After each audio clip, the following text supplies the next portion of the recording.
AP అసెంబ్లీలో కొత్త సభ్యులు కొలువుదీరుతున్నారు. మొత్తం 175 నియోజకవర్గాలుంటే వాటిలో 151 సీట్లు వైసీపీ గెలిస్తే 23 సీట్లను టీడీపీ దక్కించుకోగా జనసేన 1 సీట్లో విజయం సాధించింది.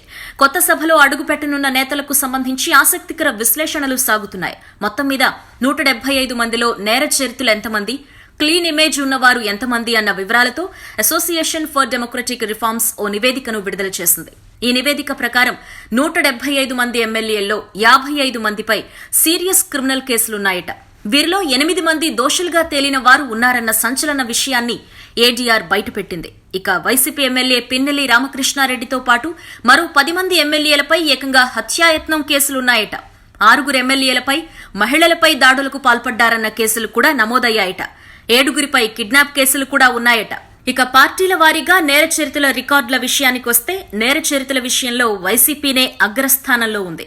151 మంది వైసీపీ ఎమ్మెల్యేల్లో 50 మందిపై సీరియస్ క్రిమినల్ కేసులున్నాయట.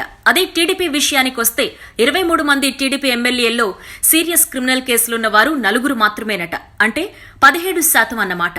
ఇక జనసేన తరపున గెలిచిన ఒకే ఒక్క ఎమ్మెల్యే కూడా సీరియస్ క్రిమినల్ కేసులున్న వ్యక్తేనట.